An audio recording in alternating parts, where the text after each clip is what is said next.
So, Odell Beckham gets traded out of nowhere in the offseason. Then 2 weeks before the NFL season takes place, Andrew Luck retires. And now, after being with the Raiders 3-4 months, he gets released. What in God's name is going on in the 2019 NFL season? This is ridiculous. This goes beyond any logic or reasoning. This is just profound stupidity and incompetence by the NFL organizations running this. But not just NFL organizations, just like by everything. It's just people. Like, Gettleman, why do you sign Odell Beckham, then trade him a year later and pretty much get not as much back in value for what you gave up for, in my opinion, Jerry Rice 2.0. I'm not happy with the draft pick that he made for the pick he got for Odell Beckham. That was ridiculous. I would never give up Odell Beckham for a nose tackle. That's beyond comprehension right there. And a very abrasive move by Gettleman. I think he just was done with Beckham, and he just did that out of a petty, childish kind of move. Andrew Luck, after having such a successful year, finally getting the protection he needs, and they come close to making a good run, only to be halted by a very powerful opponent in the Chiefs, decides to retire 2 weeks before the first NFL game takes place. Like, why then and there? I'm sorry, but that was just bad timing. I don't understand it. I get why he retired, but why couldn't you decide this while you were in the off-season workouts, not feeling like you weren't going to be able to exceed expectation? Why wait until this long? I mean, you're lucky that they have Jacoby Brissett. Otherwise, if they really weren't, and maybe Chris Ballard saw this, in his little crystal glass a year back when he traded for Jacoby Brissett. But still, though, if they didn't have a young quarterback to come in and pretty much take Andrew Luck's place, I don't hate on the fucking Colts fans, booing him. I don't. I understand how they feel. Because that's just like, what the heck? Should have made that decision in the offseason, I think. It's just bad timing. I get why he did it, but that was bad timing. And now the Raiders. So, it was bad enough the Steelers gave up little to nothing to pretty much ship a top 5 wide receiver. I don't care what his age is. He's still a top 5 receiver in this game. The Raiders decided to just let him walk away without even considering to call other teams for trades.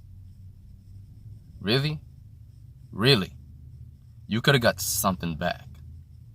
Hell, you could have gotten the picks back that you traded for him in the first place. And things would have been just offset, neutral. No, you just let him walk. And the reasoning for why they let him go is just beyond my comprehension. I don't get it. Like, he didn't go rape no females. He didn't do no murder, no shoplifting, no nothing. No domestic abuse. Just only defending his rights as a player and as a product in this harsh environment that we call the NFL. Has a little of a Mexican standoff with Mike Mayock, from what I heard in NFL Network. But other than that, really?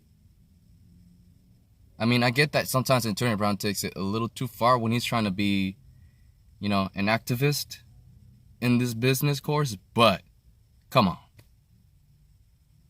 Come on. I guess some people just really don't want to stomach people, You're not a people person. But I know John Gruden is a no-nonsense taking kind of guy, but come on. To give him up of no return. I think that's a little too hasty on their part. But damn.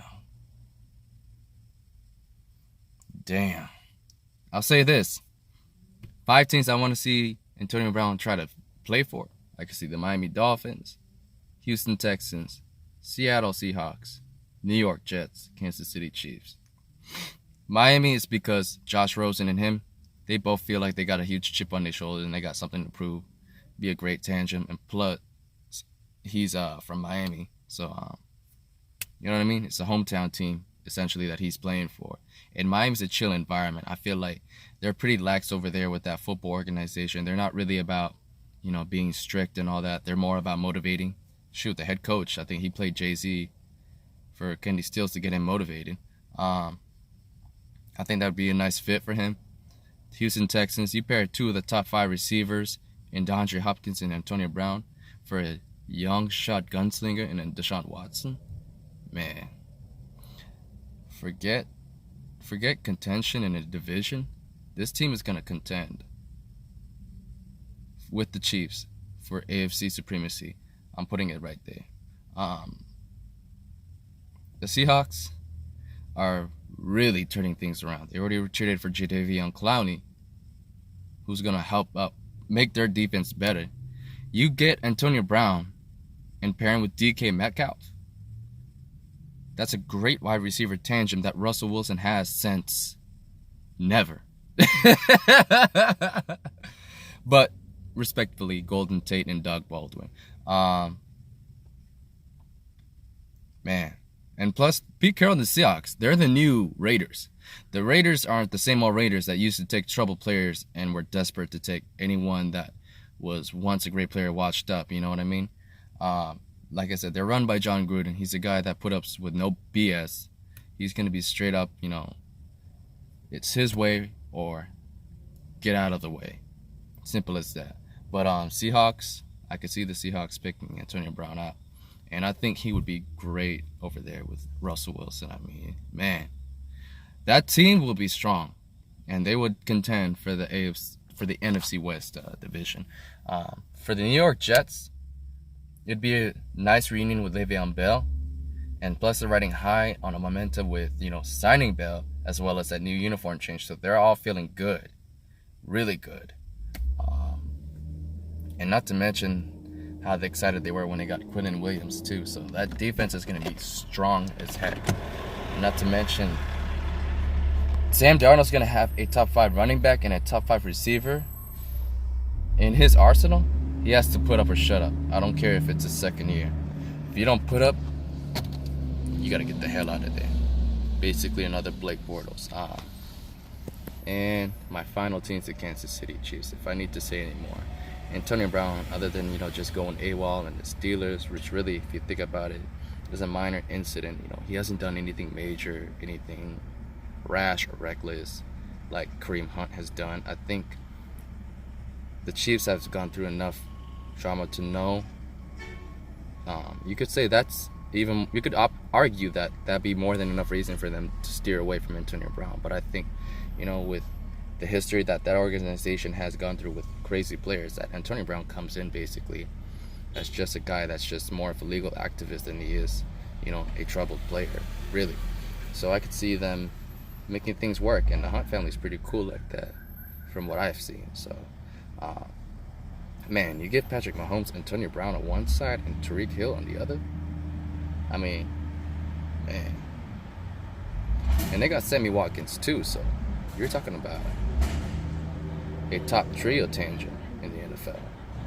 You know what I mean? So that's what I'd see for Antonio Brown. But other than that, man, what a weird NFL season. Man, I hate this shit.